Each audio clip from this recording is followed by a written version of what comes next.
So I was digging through my junk drawer and I found this desoldering iron. So I've had this for about 4 or 5 years.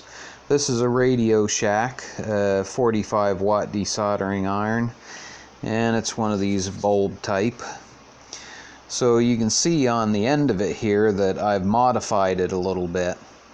So the reason I had it in the junk drawer and I hadn't used it in probably 4 or 5 years is because the tips, once they wear out, and they wear out really quick, they're pretty expensive and they're hard to come by. Maybe if you're in the States, there might be lots of them available, but I'm in Canada and I had a hell of a time finding them, and they're $15 for one tip, so I didn't want to pay that. If they lasted a long time, I wouldn't have had a problem paying that kind of money, but they didn't. They pretty much were only good for maybe 1 or 2 desoldering jobs. So I bought a desoldering pump, and it looked similar to this. I've thrown it out ages ago, but I did save the tip, and I saved this pipe. So that pipe that this tip is screwed to was originally in that desoldering pump. So the thing looked similar to this, except for it had obviously a hot end on it, and it was, I'm pretty sure, a 220 volt version, and the guy sold it here in North America as a 110 volt desoldering pump. I bought that on eBay as well. I think I paid like $8 or $9 for it. So it wasn't too bad. This thing was 30 something also on eBay. And anyway, so I've had this sitting in the drawer for, like I said, 4 or 5 years. And then I decided I should try to get this working. I have another one coming. It's an electric desoldering pump, but I'm not going to be getting that for a while, so I wanted to see if I could get this back up and running.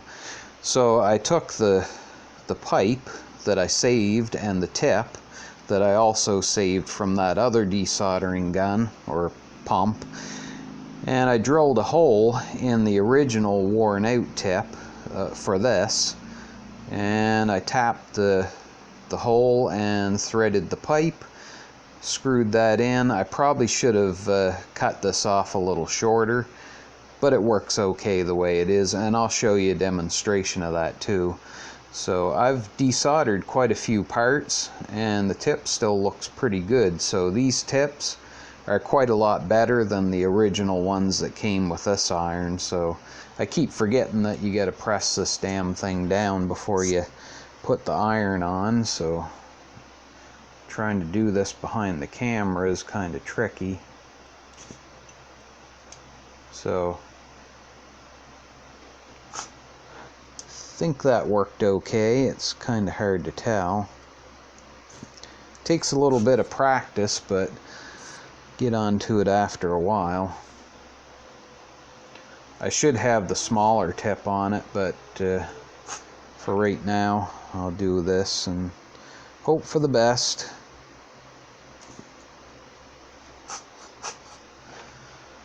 Alright, so let's take a quick look at that.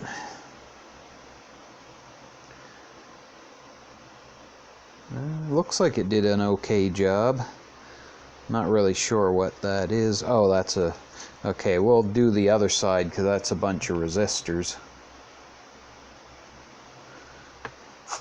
Alright, so let's get this side off. So,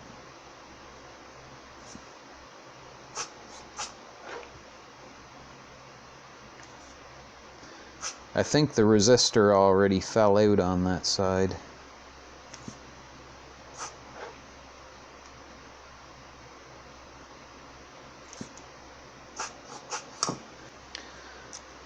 Oh yeah, they're all loosey-goosey in there. So yeah, it works pretty much as good as it did when I first bought it, and with the original tip, even though it's got a lot more tip to heat up now because I kind of added some to it, but it still works pretty good. So I probably wouldn't have bought the other desoldering pump if I had known that this one was going to be back up and running. So anyway, there's some resistors. They're clean as a whistle. Okay, let's try something a little bit more challenging. Maybe some of these diodes, maybe that switch, because that's got a bunch of pins. So see if I can get this focused again. Zoom in a little farther. I think that's as far as I can go.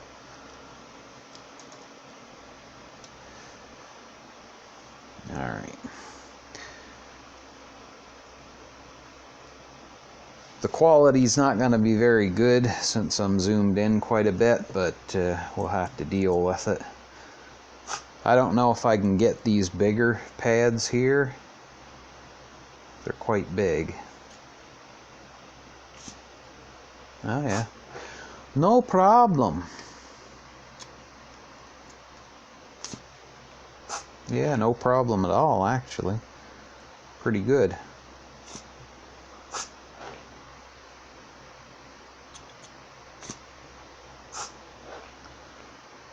That switch is gonna fall right out of there, I bet you.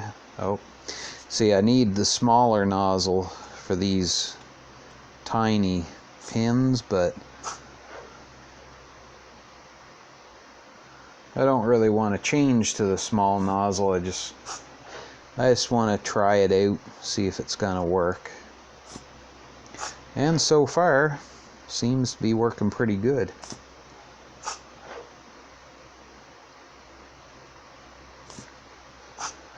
The other one I'm getting from AliExpress is only a 30 watt, and it's a 220 version, but I have a step-up transformer now, so I'm hoping that'll do the trick. Alrighty, let's see if we can get that switch out of there.